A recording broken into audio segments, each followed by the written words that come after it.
Good evening, everyone. First of all, I'd like to thank you all for making it here. A very, very warm welcome to all of you who made it here, in spite of the weather also. So, good evening again. I am Amelia Lalremdiki, the Ehsaas Woman of Aizawl, and it is a pleasure to welcome you all to this special edition of the Right Circle. An esteemed initiative of the Prabha Khaitan Foundation, this platform continues to serve as a vibrant and reflective space where authors look back on their creative journeys, share the inspirations that have shaped their work, and engage in meaningful dialogue with a thoughtful and appreciative audience. This evening's gathering has been made possible through a distinguished support of Oil India Limited, which helps sustain meaningful cultural conversations such as this. We are also delighted to present this session in association with the hospitality partner Folkland, together with the steadfast involvement of the Ehsaas Women of Aizawl, whose dedication to continue to nurture and uphold the spirit of this platform. It is a pleasure to welcome our author, Shehnab Sahin, to this evening's edition of The Right Circle, and we look forward to a thoughtful exchange. Before we step forward into the most awaited dialogue of the evening, allow me to share a few words about the foundation. Prabha Khaitan Foundation is a non-profit organization based in Kolkata, founded in the early 1980s by the late Dr. Prabha Khaitan.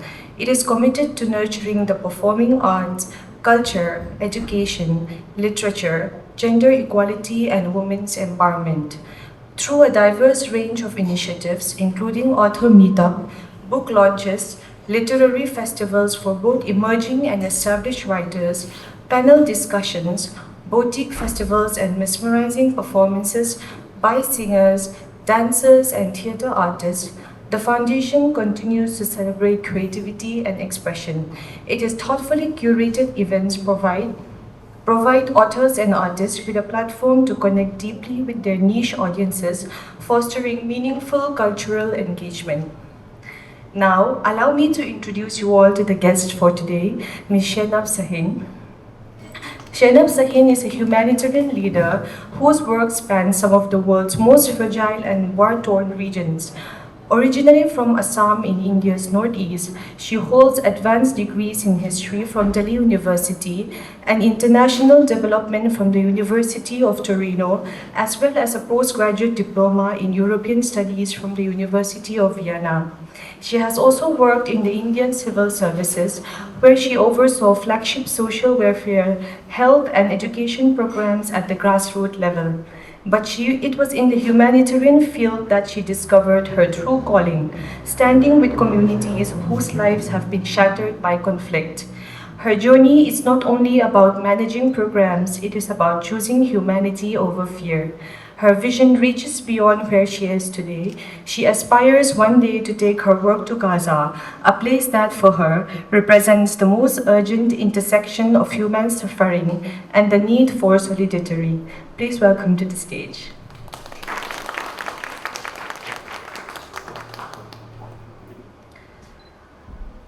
So the other Ehsaas woman, Amelia Lalremdiki, she's sick today, so she cannot make it. That's why I'm hosting, and I will also be doing the conversation today. So I will take my place. Hello again. So today, our guest went to Lamwal to experience Taptarkut. Can you tell me a little bit about that, first off? What an experience. It's not my first time in Mizoram, second time actually, and then I'm so glad that I landed right in the midst of your most important festival. And I was just telling her that in the entrance, I thought, this is it. Today I die, this is how I'm gonna die, surrounded by these beautiful people while a dance is going on at the background. But it was the most wonderful experience. And also there was, while I was buying something, there was this all of a sudden very surprised thunderstorm, and then I got soaking wet. So I think this is auspicious, and I've had a lovely welcome. Yes.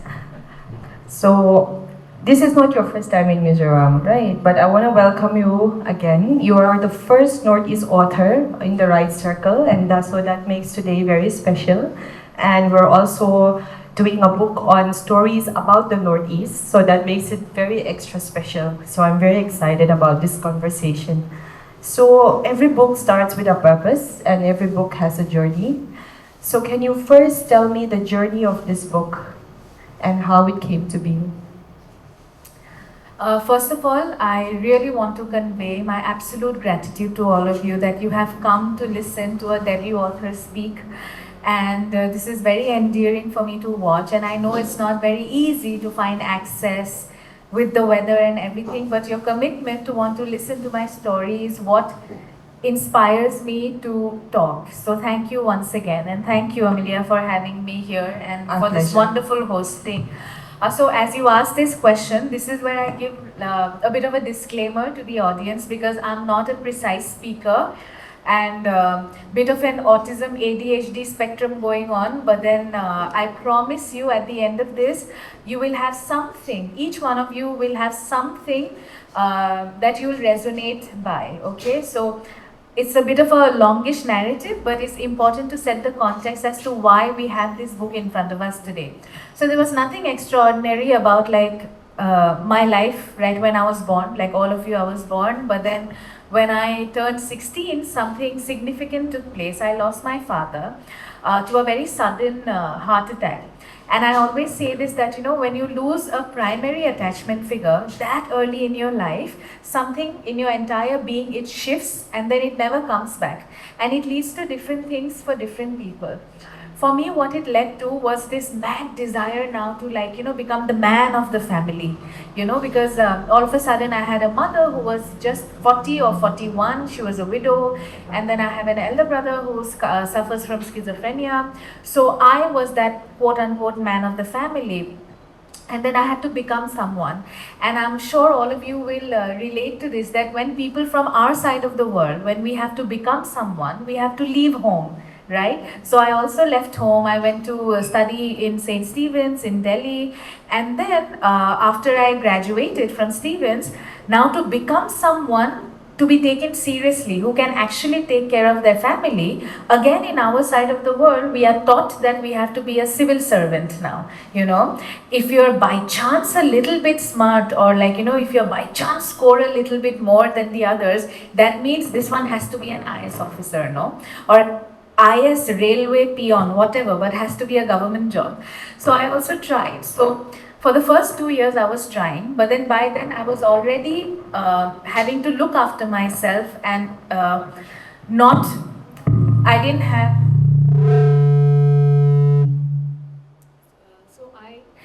so I was for UPSC for the first 2 years, and then you know how UPSC is. I'm not sure if any one of you have tried this. It wasn't working out for like 4 marks, 7 marks, and then I couldn't really bargain my life like that because here I have a family that needs to be fed, So then what I did is I tried to activate the plan B, and I didn't know that plan B was supposed to be plan A all along. And while I talk about the plan B, I have to say that plan B came from an inner voice, okay? This inner voice is something that I'm going to keep talking about in course of our conversation for the rest of the night, because it is indeed the most important voice that will ever exist in your life. And that inner voice had actually witnessed a video. I don't know how many of you recall when the Syrian civil war started, okay? When it started, I was in college, and I remember really feeling extremely uncomfortable to the point of crying when I saw this little baby. I don't know if you can recall this image of a red shirt and blue shorts lying face down, lifeless, cold stone lifeless by the beach when they were trying to escape Syria. And these kind of visuals only kept on and on increasing throughout the course of college. And my inner voice told me that we all have to earn a keep. All of us have to have a vocation and earn a salary. And I always thought that, what if I can do that by working in such spaces where I can be of use to such situations and such people? And then Shah Rukh Khan also spoke to me in my imagination when I watched Om Shanti Om. I don't know if you all have watched Om Shanti Om, and where he said जब आप किसी चीज़ को शिद्दत से चाहते हो तो पूरी कायनात आपको वो लाके देती है. Loosely translated as when you really want something so bad, the universe conspires to make it happen for you. And honestly, at that point of time, the universe was conspiring to make it for me, and I found myself in Torino, in Italy. I was studying with the United Nations, and then after that second master's, I found myself in a space which I really hold dear. I got my first job, international job in Jordan, where I worked at that point in two of the largest refugee camps of the time, called Zatari and Azraq. So why am I telling you this? There is a reason, and but in our and I felt I had arrived. I felt so good about waking up every day in a way that my life meant something to someone, okay? And then you get paid really well for that. This arrangement doesn't hurt anyone. And then but then the thing about my job sector is that there's no permanency. There's no permanence. You shift country to country, you shift from like themes to themes. So while in Jordan I work for education for the Syrian refugees, a few months or a year later, I again shifted to Delhi, but I work for one of the biggest consortiums on climate change and food security. Here, although I was situated in Delhi, but I work for climate education and partnerships in India, Sri Lanka, Nepal, Bhutan.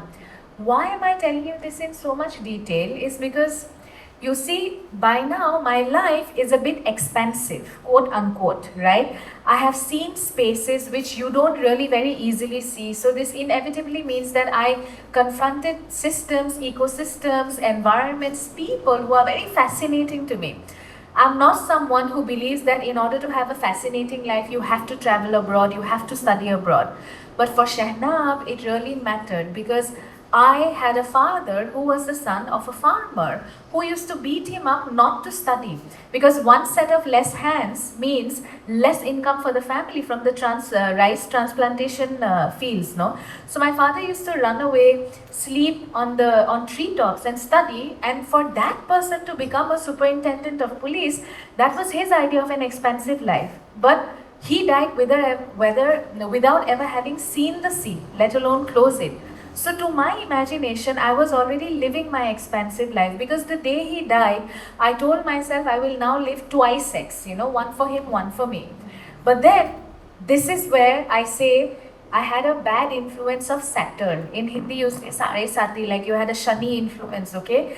Someone told me in Delhi, my friend who never joined me, she said, this time Assam Civil Service is clean. There is no scam involved. Why don't you give it? I gave it, I got it, and then that time I also felt the tug of blood that why not go back, quote unquote, home. I go back home. My father lived and served home for so long. I also wanted to follow in his footsteps, okay? So I came back.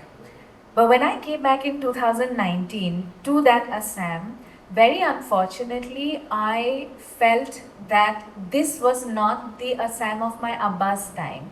So many things happened, and in due course of the conversation, we will discuss what all happened. But this wasn't the Assam where, in the suburbs, the fox would howl you to sleep, or you wouldn't see the 10,000 fireflies in your courtyard. You certainly did not see the sparrows, littering your verandas, and you did not, I can only speak for myself, I did not see the sense of community that marked the time of my father, So you also had COVID hit at that point, and this was also the first time in Assam I was made to realize my Islamic identity, something that I was not ever aware of before, because Northeast in that sense is a very absorptive ecosystem. We live and we love. Although we maintain our inner lines and our permits, but at the same time, we do not other that person in a way that makes the person question their entirety. I mean, at least in Assam, this is what I could say with confidence. But a lot of incidents happened, which I will talk about in due course, that made me feel that I need to justify why I came back, And I was losing my mind because all of a sudden that expansive life, it became very boxed. To a point that to go to a town which is just 2 hours away from my house, I needed written permission from the establishment, and I wasn't cool with this. and several other things. And so I always say this, that when you deny yourself your inner voice, your inner instinct, your body starts speaking. And my body started speaking. I became bulimic. I used to vomit 5 to 6 times a day on average. Eventually, I acquired an autoimmune disease, very characteristic autoimmune, because by the way, women acquire they're more susceptible to autoimmune because we learn how to suppress our instincts way more than any other creature on this planet. So the nerves of my feet swelled up, that my body, my legs refused to carry me. So what I did, I started writing. Long story short, I started writing. I started writing as an act of survival because I needed to justify to myself why I made this detour from my expansive life to this one. And I wanted to write from memory. I wanted to write from a space which made me feel more at home rather than what I was experiencing at that point. That is how the first story happened in Color My Grave Purple, because one fine day I just sat. That fine day was, when I was in charge of a quarantine facility of 350 bedded capacity, in Guwahati. And I had the glamorous role of telling people, during COVID, people were coming back, no?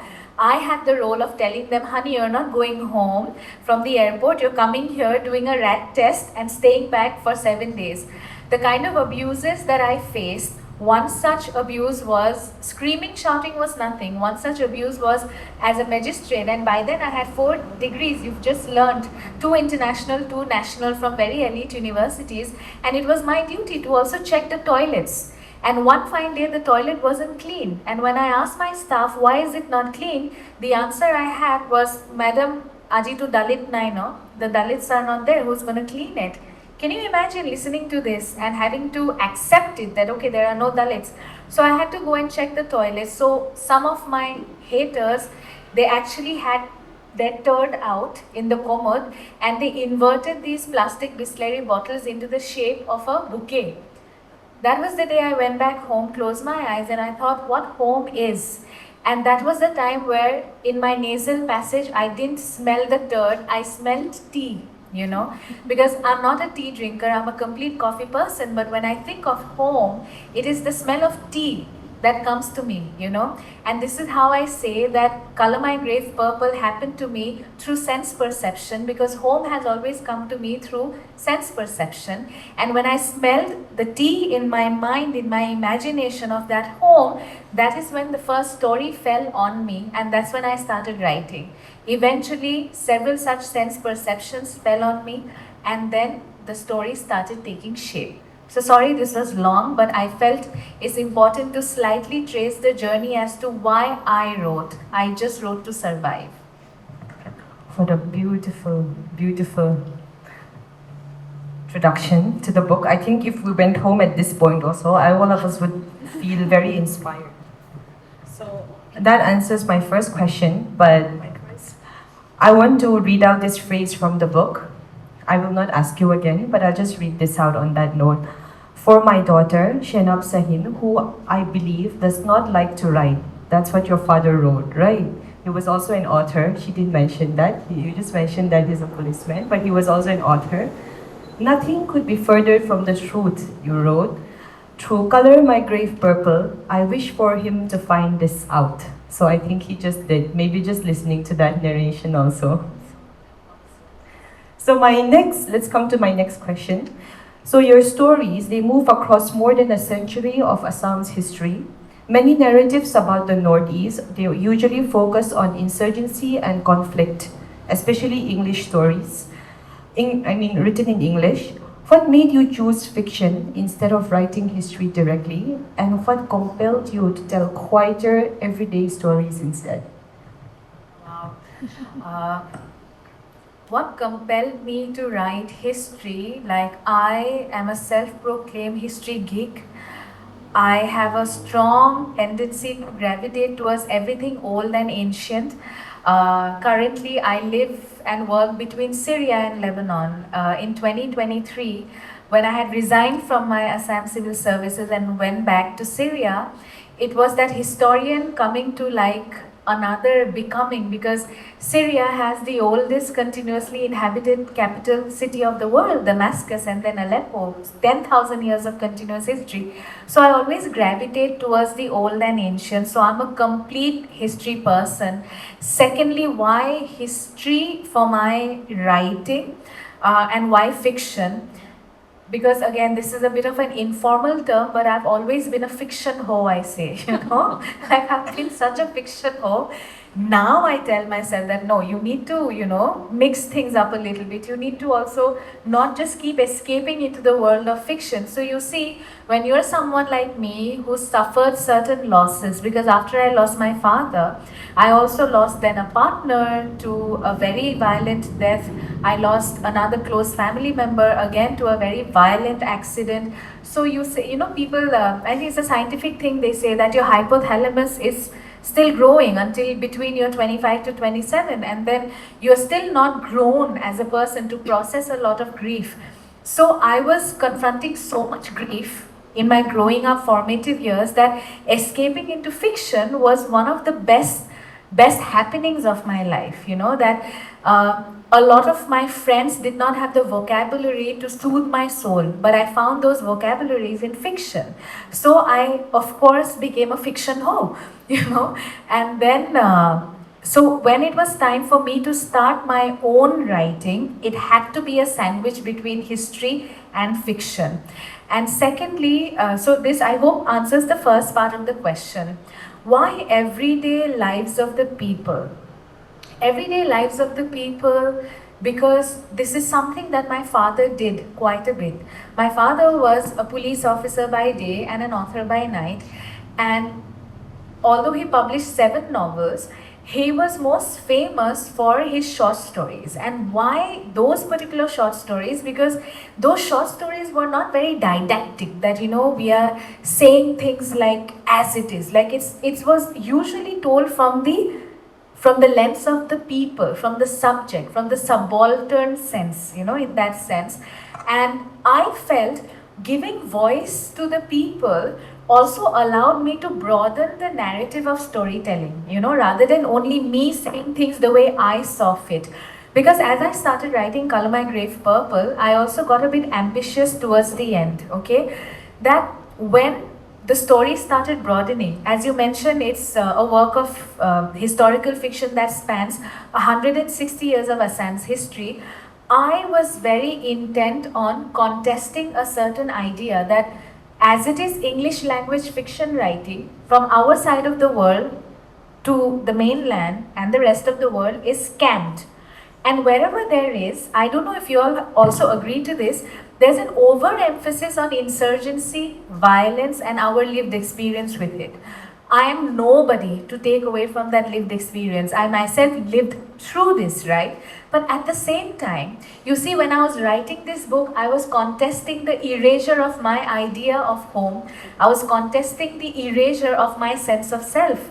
At the same time, in my writing, I wanted to contest the erasure of all the other beautiful things worth talking about. That we are not a population in the Northeast to be defined and redefined only and only through our experience of violence and insurgency. So I kept insurgency as one chapter, which by the way is a titular chapter, but I refused to give it the full weight to carry all of the stories. And by telling these stories from the perspective of the everyday life of people, it allowed me to feel the ambition of expanding the canvas. So that leads me to the next question. So in one of your stories, Two Leaves and a Bud, you wrote, a tribe that brewed and drank these wild leaves years before the arrival of either of the plundering Burmese invaders or the British liberators. This caught my eye. Why the very stark distinction between the two? Burmese invaders and British liberators.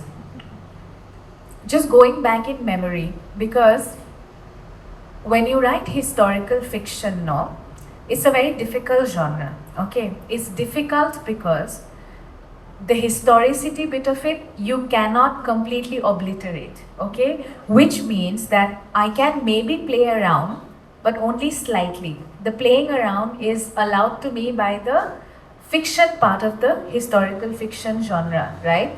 So while the fiction part allows me certain creative freedoms and liberties, the history part of it, it doesn't, that's the part that balances it out. So when I was doing research in course of writing Color My Grave Purple, of course I read various accounts. I read primary accounts to secondary accounts to also culling out certain things from the modern memory. And in the Assamese collective modern memory, we call the Man, the Burmese, we associate it with everything aggressive and bad. Because when we had the Burmese invasion, we know as a fact of matter that we had an almost absolute annihilation of the Assamese people, right? As well as our ecosystem and a lot of things, you know. And there's a funny thing I have to say, I'm compelled to say, you know, we have this coriander. I don't know if you use it in the Burmese coriander. Why do we call it the Burmese coriander? I refuse to believe that it's only simply because that it's a seed from Burma. It's also because it's thorny at the edges, no? So anything that pokes, makes you bleed, makes you like sting, we say it's Burmese in that sense. So in the collectively held modern memory of the Assamese people, the Burmese were the invaders, and then the British were the liberators, because the British sort of came in the guise of helping the Ahom stave off the invasion of the Burmese. But then this liberation was very short-lived, because we know through the rest of the tale that who then becomes the plunderer. So we have a very shared similar experience here, because the British, they're called the missionaries here, most of them, so they bring the word of the gods. So even in the colonization aspect, we give them more of we hold them in higher regard than the Indian armies who came here when we were fighting for independence. So we have a very similar relationship, just like in your culture. So on to my next question. So several stories touch on women's experiences, taboos, expectations, and quiet acts of resistance. You use phrases such as complicated curses such as infertility, and also there's a story of death in childbirth, and even the taboo around a girl getting her first period, which is my favorite story, by the way. I've noticed that in your stories, society and even women view themselves as vessels for childbirth, and their life's purpose revolves around following certain rituals to ensure their fertility. How important was it for you to center women voices in historical storytelling? So as we were discussing before, this book was an act of survival. And it was an act of survival. When I say this, it means that it came from a very personal space. This book is nothing if not an act of a personal conversation I was having with myself.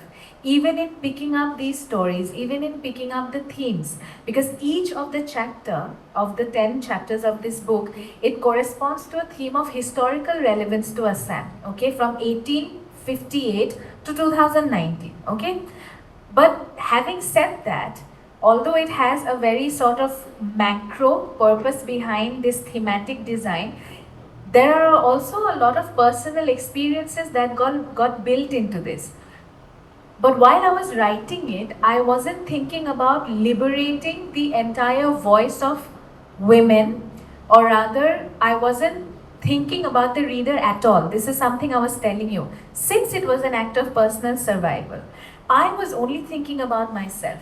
I'm not someone who gets deterred by this term selfish. This again goes back to a very gendered lens. Women are constantly reminded, shoved in our throat, that should we think about ourselves even for a nanosecond, we are selfish. I tell people royally, I am two things. I am selfish and I'm shameless. Now what are you going to shame me about, you know?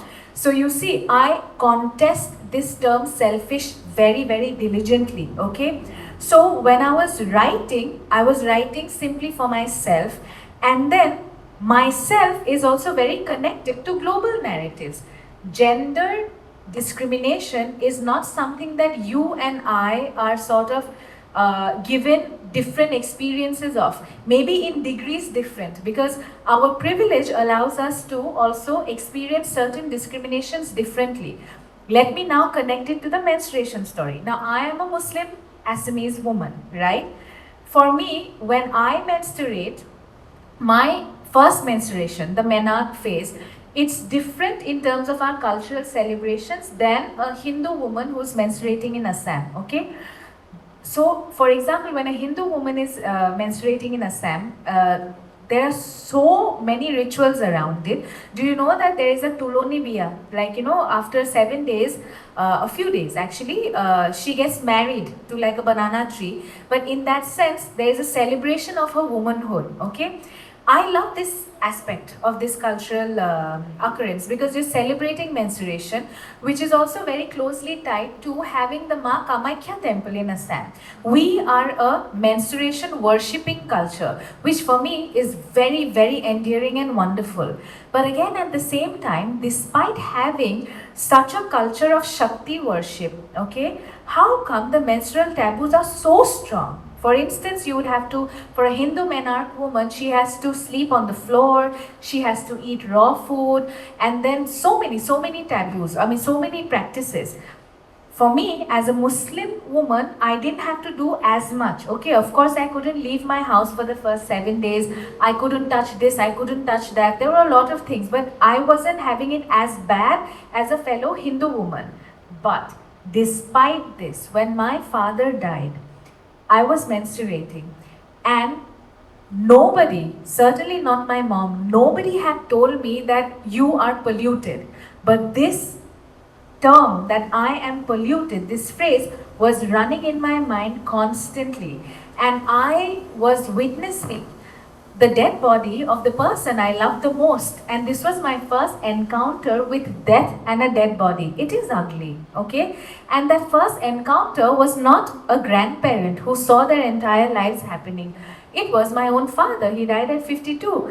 And I did not touch him even for a second because I was thinking that if there is a 0.0001% chance that I will be polluting him, because I am polluted, because I am menstruating, and he will find it difficult to make his journey in the afterlife, I rather not touch him.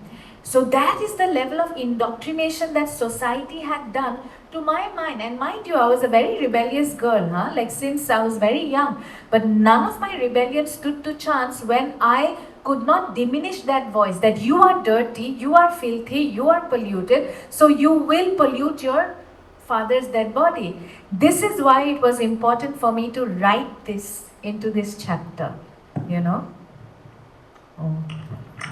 Okay, so on that note, on the influence of culture, I would like to ask my next question. I don't know why, I know you've not seen my questions in advance, but your answers always lead to my next question. We're so in sync tonight, I think, right? So my next question is, in Billows of a Wilted Poppy, you wrote, so why should the wild be senseless and the unwild sensible? What right did they have to meddle with his people's way of life? Made themselves, you also wrote, made themselves comfortable in a land which was far from their own. You wrote about the colonizer dictating the culture and way of life for the colonized people. This seems to be a shared experience amongst the northeastern states. Is hangover culture still there in your region, and how does it shape your culture? See, we are so much at sync because I really wanted to talk about this. So this second chapter, Bellows of a Wilted Poppy, is about the poppy plant. It's about opium. So two kinds of contestations. Again, I'm not a precise speaker, so just stay with me for this one. So you see, the British, when they banned the cultivation of opium in Assam, they banned the cultivation of private opium, but then they introduced excise opium. Okay, so altruism, and this was Christian altruism, came with a price tag. So initially what I could grow in my homestead and use it for free, now I have to pay for it. This was also around the same time where the tea plantations were getting germinated in the Assam Valley.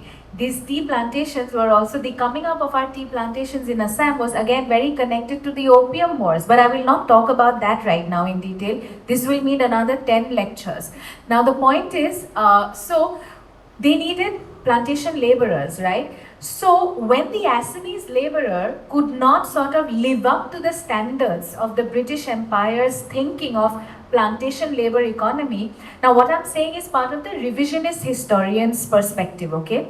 This is also very contested. So the colonizers gave us this label. The label is that we are wild, uncouth, indolent, always stoned, always high, on opium. But perhaps it's because we did not necessarily need to earn our keep by working in these ruthless plantation conditions, economic conditions, because we are very fertile valley that we can just sow something and we can feed ourselves. So this is part of a revisionist historian's perspective, which challenges the predominant colonial perspective of them coming and, noticing that we are useless laborers. Now this is what happened in history. We've always been labeled, right? Now this brings me back to this sentence that you read, wild and unwild, okay?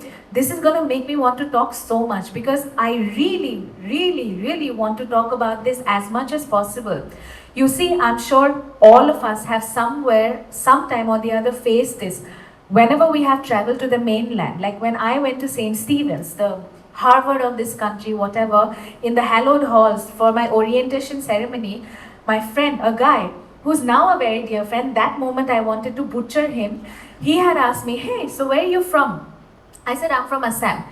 And he said, so you must have descended from your tree house, So immediately my response was, no tree house. I have a concrete house. There are 10 rooms. We have 2 shopping malls in Guwahati. There are bridges. There is this. There is that. There are Pakka road. Who do you think you are? Blah, blah, blah.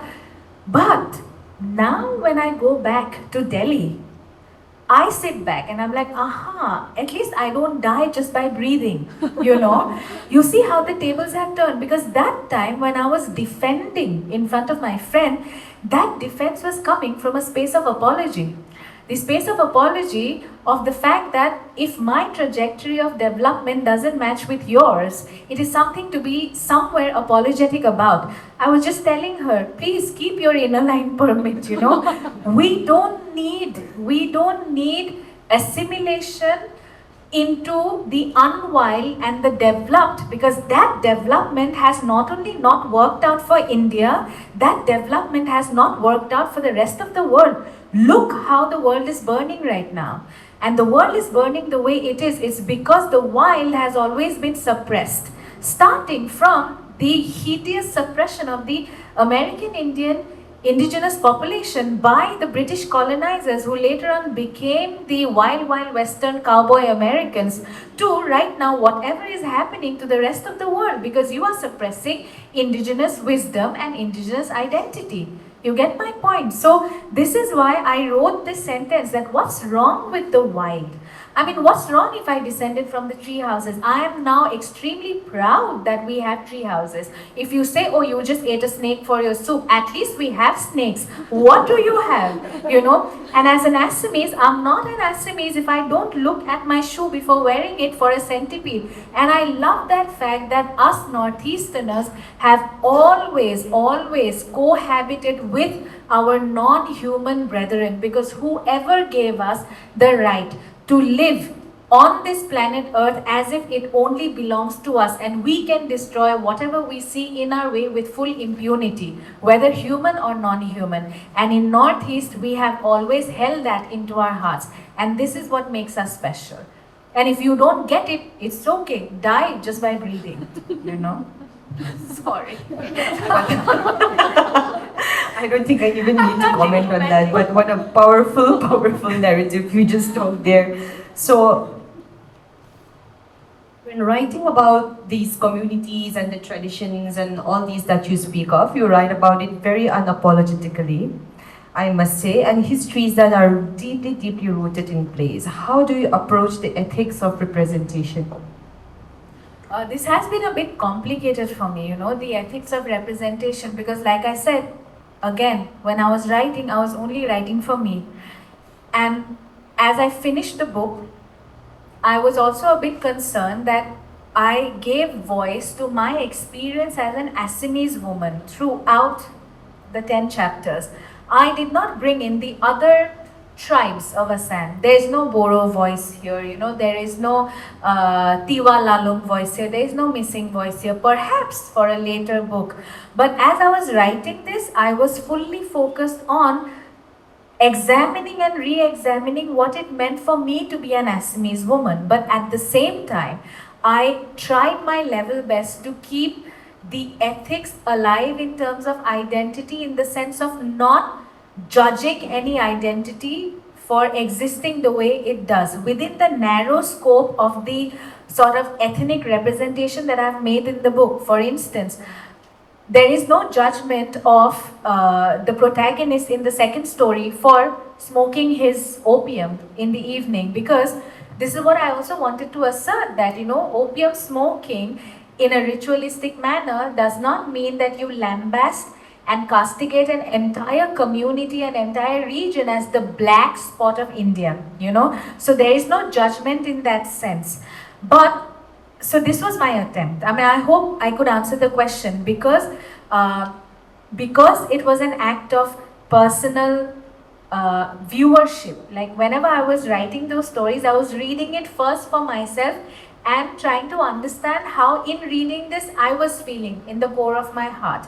So where I felt I was doing okay, I felt this is good to go. There's a story on Ursula Graham Bauer. Even there I represented the Zeminaga community as they should be represented. You know, there are elements of magic realism, but recently a now friend of mine, Subitaba, who's written this amazing set of short stories on Arunachal, she has said this wonderfully, that, you know, it's not, I've not written about magic realism, my people actually believe in this, you know. So my representation of the esoteric of Assam, for example, was not a way to exoticize what is already over-exoticized by the rest of the country. It was just telling things as they are, because this is what makes us Northeasterners, this is what makes us Assamese. Okay, so you were just talking about Ursula, so I'd just like to read a passage from there on the last one. I think it resonates with what you're trying to say. So you all get to read the story, then you'll understand this much better when you do. A loyal subject of the empire, flinging herself to the service of her nation in the most hostile and difficult of regions out there, against an invading Eastern army. Or was she indeed a Naga queen, a daughter of the people of this strange alien land, whose consciousness has entwined herself with hers? Whether knowingly or unknowingly, was she, as Perry often found himself wondering, a false friend or a true foe? So that's just one passage from the book. I'm sure you'll all get to read it after this. So on to my next question. This is something that I think everyone here is very interested to know about your humanitarian work. So you've worked in humanitarian context across conflict-affected regions. How has witnessing these realities influenced your understanding of resilience? And do you find parallels between the struggles of communities in the Northeast and those in global conflict zones? Absolutely, absolutely. Not in same means and patterns, of course, but the fact, I mean, there's so much, like, you know, it's so special what I do. I'm saying it myself because I don't look at it as a job.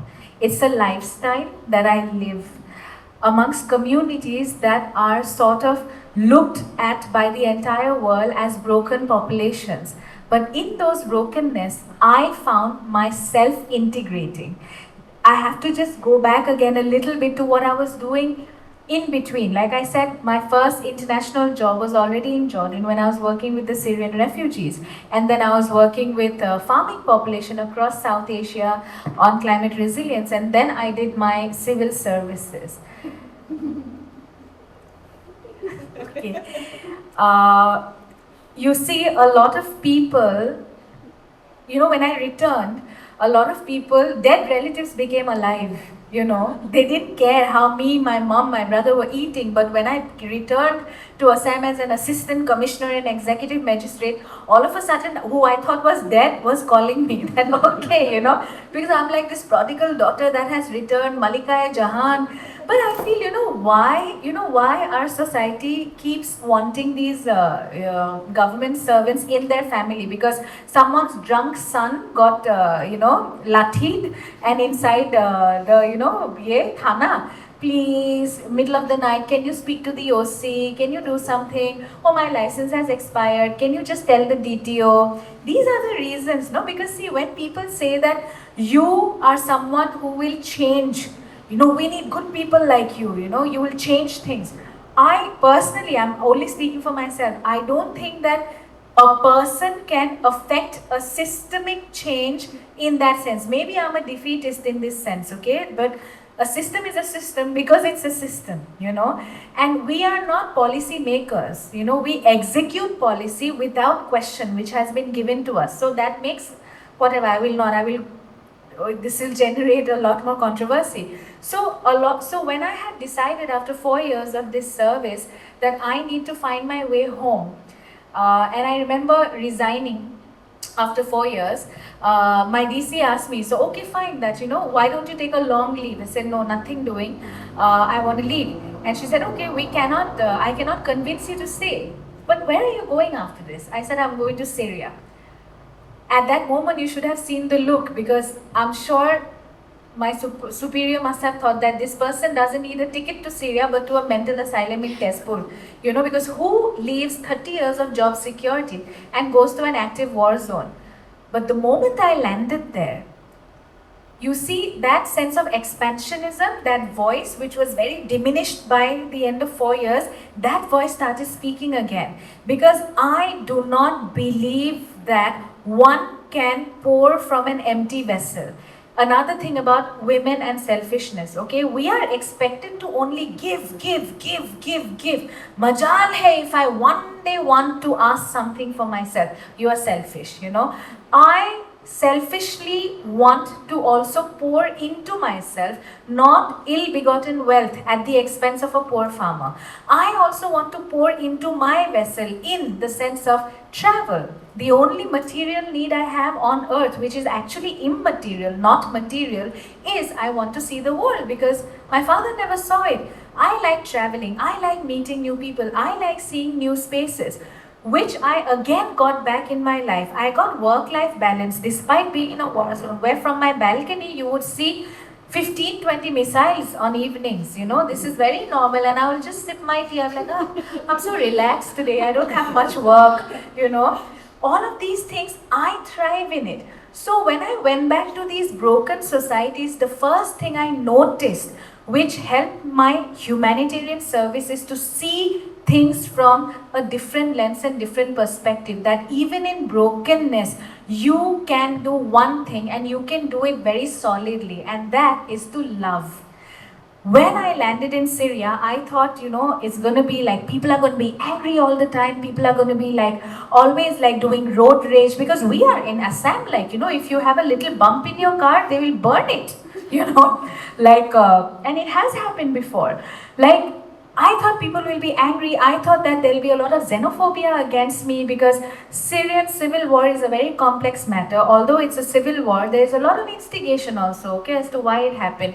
So when I went there as a humanitarian, I was prepared to see complete decimation, complete shattering, which is there in terms of infrastructure, but in terms of the internal mechanizations of yourself, I only felt loved and contained.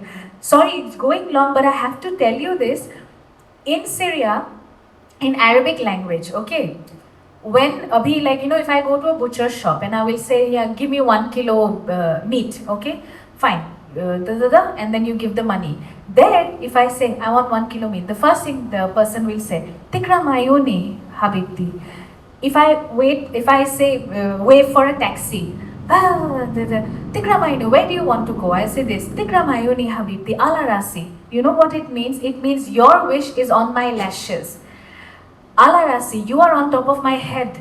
They will say things like Tobrini habibti. It means I love you so much that I want to die before you so you can bury me. When you go for a hair wash in Syria, okay, here what happens? You go for a hair wash, you get blow dry, you give money, you come home. There, the moment you are out of the shower, the first thing they say, Naiman. Very difficult to translate it, but Naiman means that we hope that this wash showed you a glimpse of heaven. Can you imagine? When you pay a vendor, a cobbler, whatever you pay, they are compelled, even if they are in a bad mood, they will say Mawadin. That means, may the money that you gave me, it quadruples into 4 times. So you see, in these very broken societies, I actually learned how to be a humanitarian, not from that white man's burdens perspective that these are broken societies and I have a white man's savior syndrome and I will go and save them. No, in those broken societies, I learned firstly how to save myself, and through love. And it is that resilience I see amongst you. It is the resilience I see amongst people in Manipur right now, despite the laceration, despite the decimation of their society. What do I feel when I go there? I only feel the love for me, you know. So how can I say that I'm actually saving another? I'm saving myself through my humanitarian service. Wow, I think that deserves a clap. Yeah. And applause from the audience. So, yeah, I have another passage that I would like to read on that topic. I think you've beautifully written it down. So this is from story, Freedom in My Blood, which is my favorite. It's the closing passage of the story. The 5th day delivered to her lessons on love. How quickly it ebbed and flowed, in and out, when all you had known of love before was its steadfastness and permanence. The 5th day delivered to her the complex joys that is faith. To have faith in a thought, a dream, an idea, a person, and how faith demanded more from you than love itself. How to love in faith when the door, despite the promises made, remains shut throughout the day. I think that's a very, very beautiful line. So I will come to my last question for the night, because we want to open the floor to the audience. If someone unfamiliar with the Northeast reads Color My Grave Purple, what would you most want them to understand about the region? And is there a story in the book that feels the closest to your own heart? Yes, actually instinctively, the word that comes to my mind when anyone would be reading Color My Grave Purple, I want them to understand the term biodiversity. I cannot emphasize enough the need for human beings to cohabit with the non-human on equitable terms, okay? And when I see that being attacked, and that I see actually as the sole reason for all the instabilities in our society, in our world, in our collective society, and in destroying biodiversity, we are collectively destroying humankind only, right? I want people to be left with that impression, which is a fact, that our region is part of one of the most mega biodiverse regions of the world, of the whole world, and we need to keep it as such. And we need to fight to keep it as such. And our trajectory of development cannot be the blind capitalist consumerism of the West. You know, that cannot be. So that's the one thing that I want people to understand when they read Color My Grave Purple.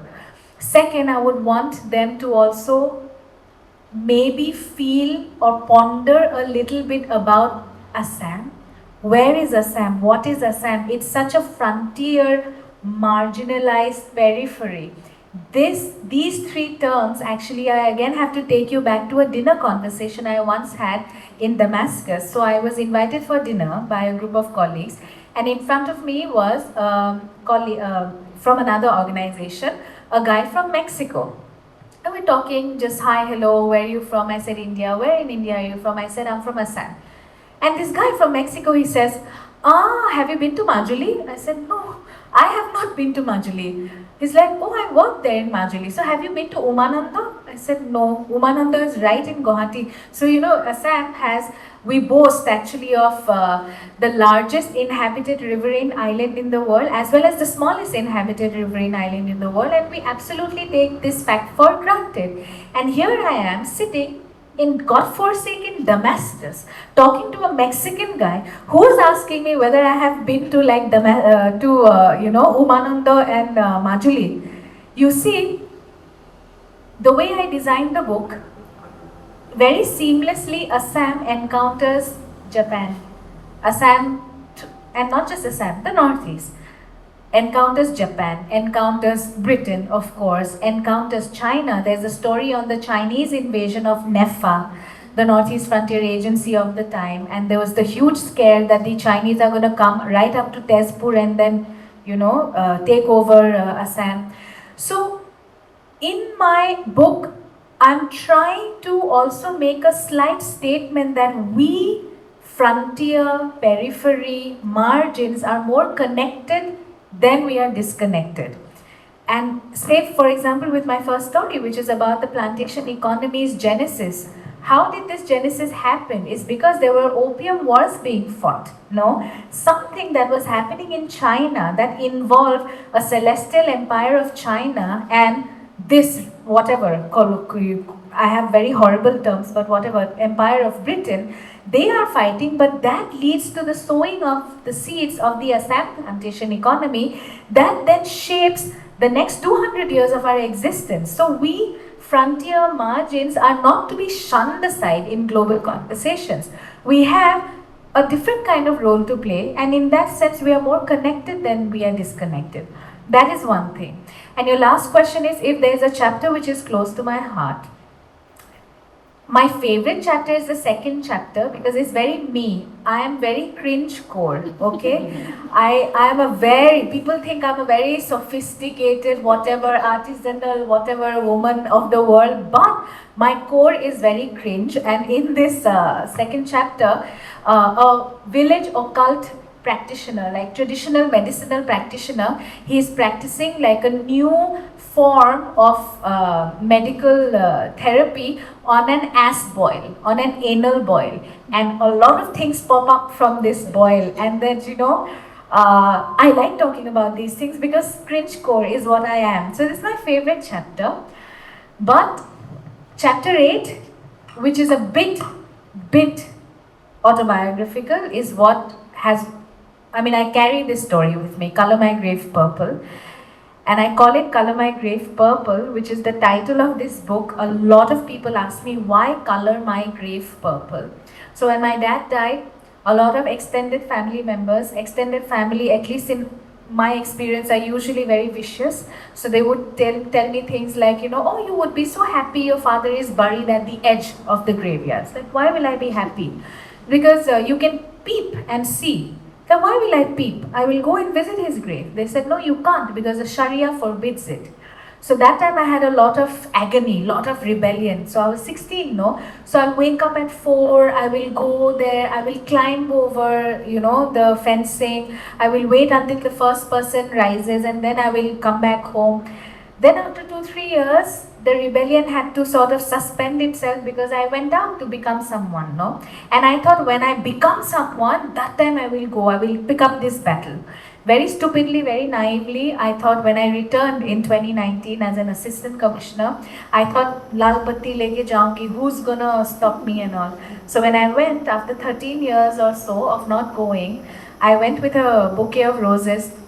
My dad and I loved red velvety roses, and then as I tried to enter, my uncle, the man, could just go in.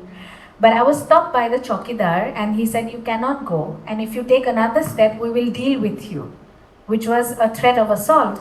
That broke me into several pieces. And then as I started writing this, Color My Grave Purple, I thought back on my father's voice, because it's difficult to recall him, no? It's been 21 years in that sense. But when you do recall, you literally hear the person. And I recall a conversation he used to keep having with his friends because he was a police officer, transferable job, and he would plant trees in every battalion, every barrack that he served in. And he would complain that, I never get to see the fruits of my own labor, because I'm always transferred out. So he used to love this tree, the queen crepe myrtle, with purple blossoms. I'm sure you have them in Mizoram, in Assam, and we also call it the Ezar in Assam, purple blossom, which he loved. So you see, what I couldn't do in fact, I tried to do with fiction, that at least in his last resting place, he gets to lie on a canopy of his favorite flowers. And if I can't visit my father's grave, in fact, in fiction, I hope to take the whole world with me to his grave. Thank you. Thank you so much for that. And I think as someone, and I speak for all the audience when I say this, someone from the Northeast speaking to, like you're speaking to here an audience here in Aizawl, your stories, they feel especially meaningful because they remind us how rich and layered our stories are. And for this session, I will end with this passage from the book. It's from your author's note. So I will end with this. Finally, Color My Grave Purple is my ode to Assam, a song sung in remembrance of a place where once almost every courtyard of an Assam-type house would be lit up by 1,000 fireflies. A call to the foxes that used to howl right near the verandas of police quarters and barracks.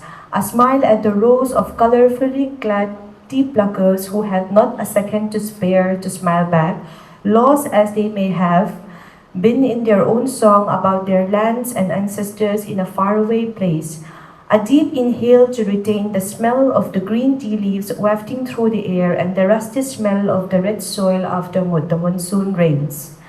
While I embark on my own journey to understand what a home entails, this is my love letter to my first. So thank you so much for that conversation. And now we will open the floor to questions from the audience. And I would like to limit one question per audience. And I think Kijo can pass the mic around, if possible. Hello. Hi. I'm so glad to be here, and it's such a wonderful opportunities that I listen your speeches, and I'm very grateful. And I'd like to pose a question, as I know that you're a humanitarian leader.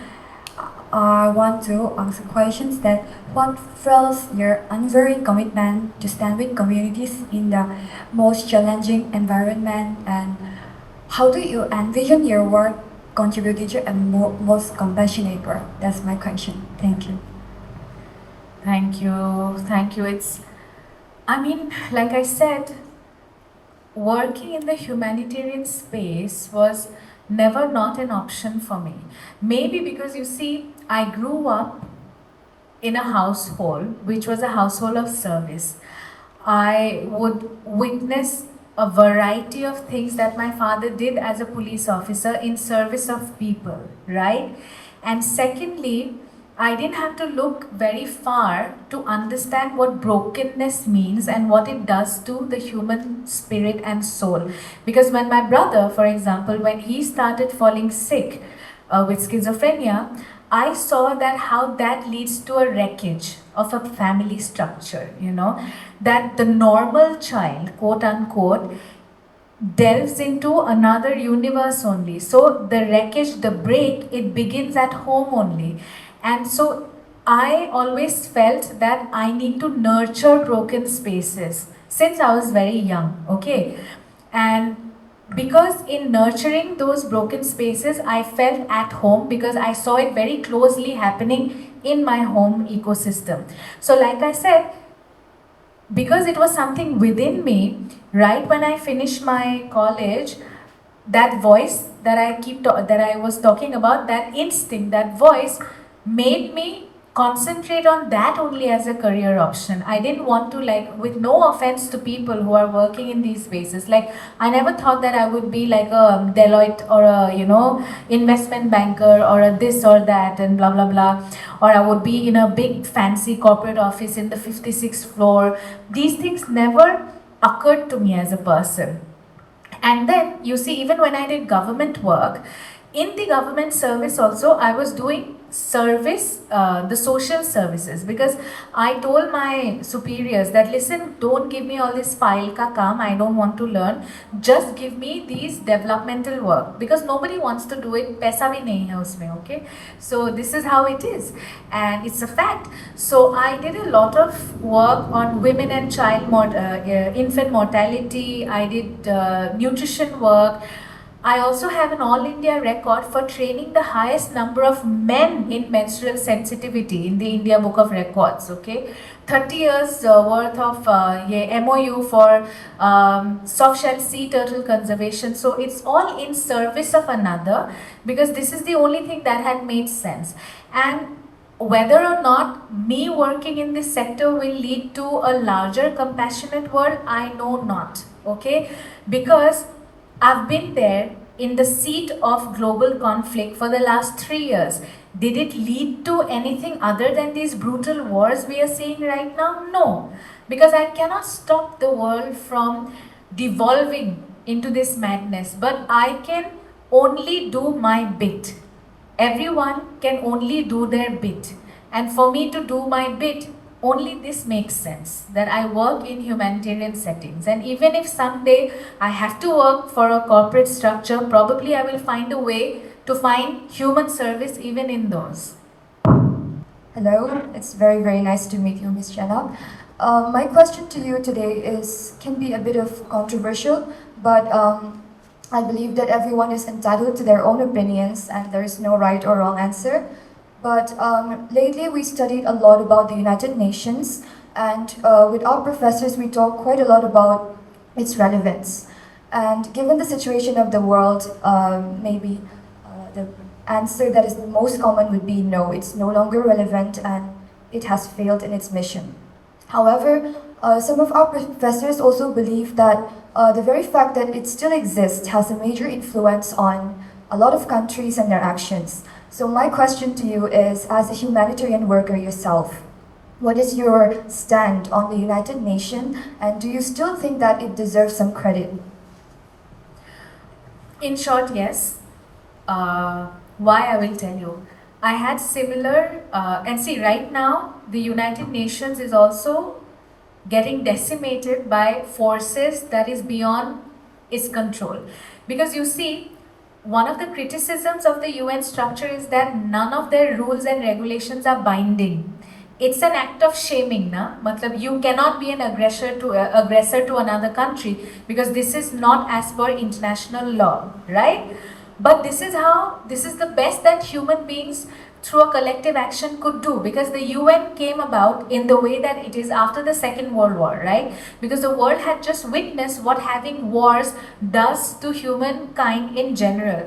And then the UN and its systems and its rules and procedures and everything, its functionalities were defined.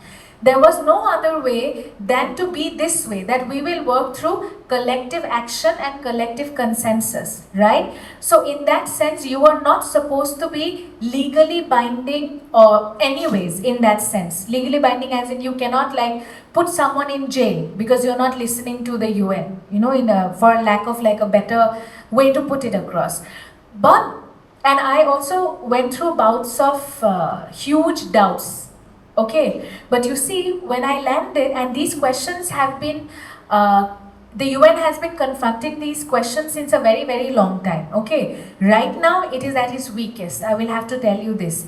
It is at its weakest because we know which are the global powers that are wreaking havoc on these systems, and it's very unfortunate that we have landed in a human sort of condition where we are listening to and watching every day two human beings decide the fate of the rest of the universe. Okay, this is very disturbing, and trust me, many people are wondering how we arrived at this. There is no straitjacket answer to this, but I will still say that there is still a lot of relevance, because you will still have a UN staff working in Gaza right now, you know.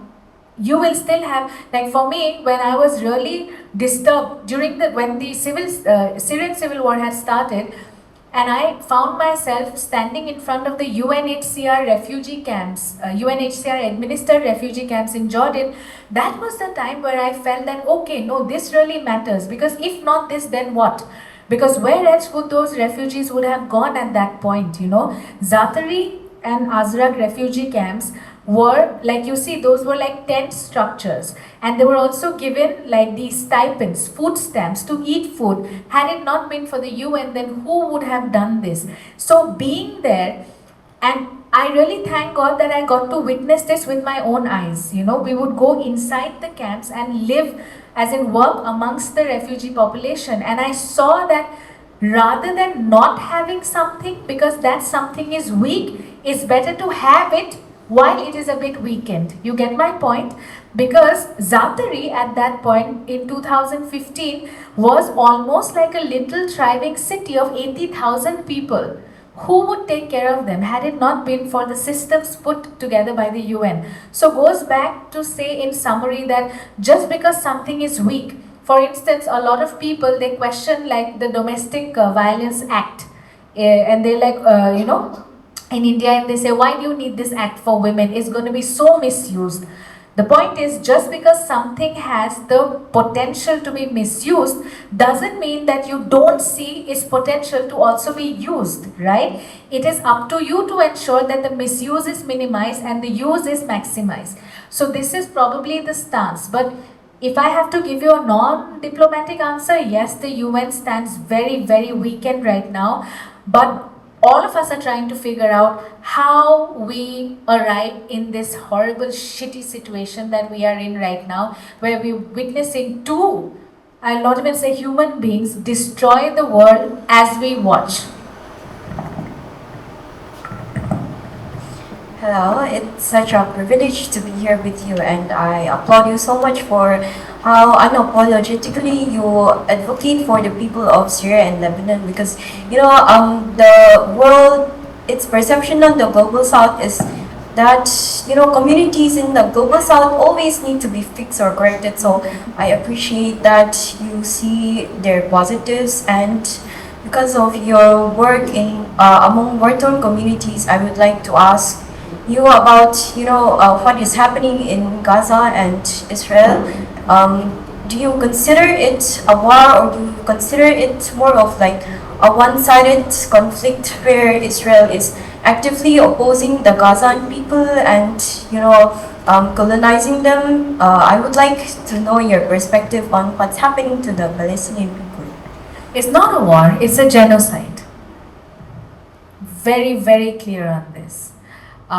It is a genocide that has resulted not now, the seeds of the genocide goes back, not even to 1948, it goes back to 1917 with the Balfour Declaration.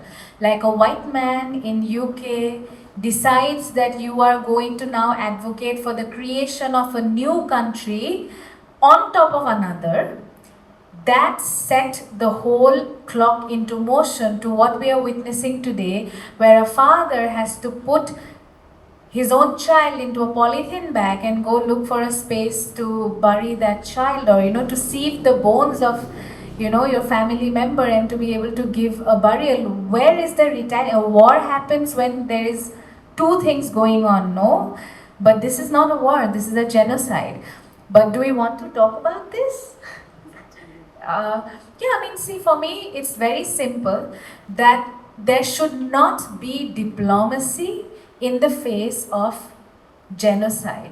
And it makes me very, very disturbed and sad that how is it that we have arrived into this situation of life where witnessing the killing of children with such impunity has become such a normal act.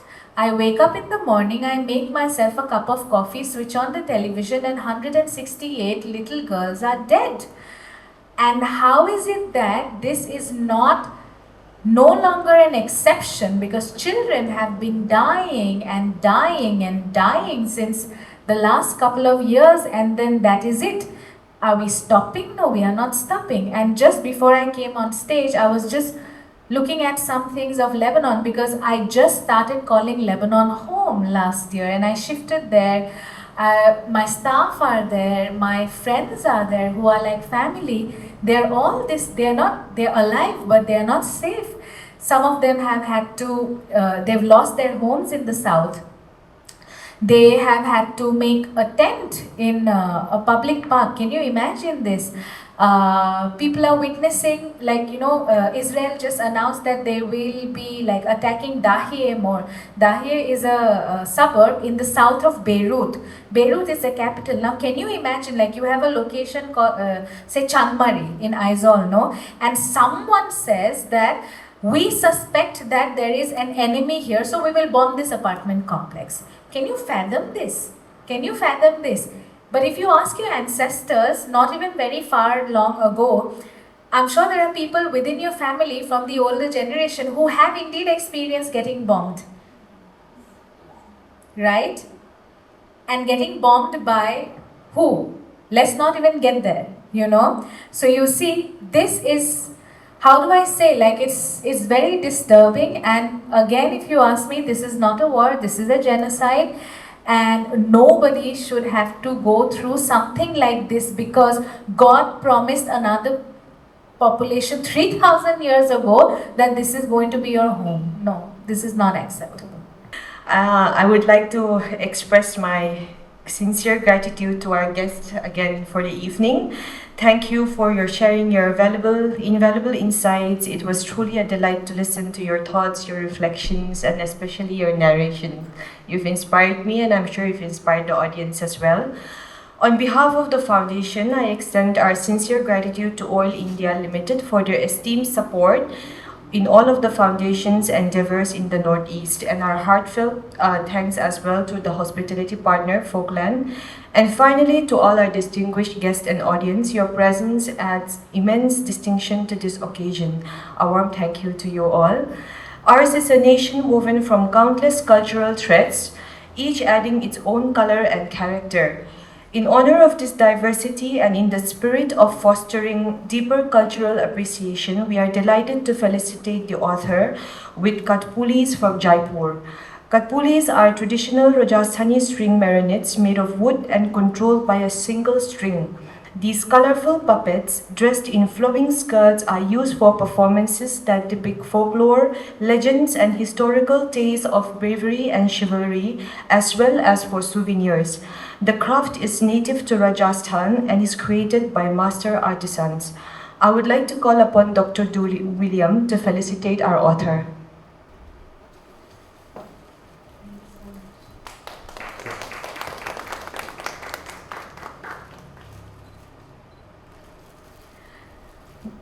Thank you, and everyone who comes here, you can get it signed by the author. So thank you and good night.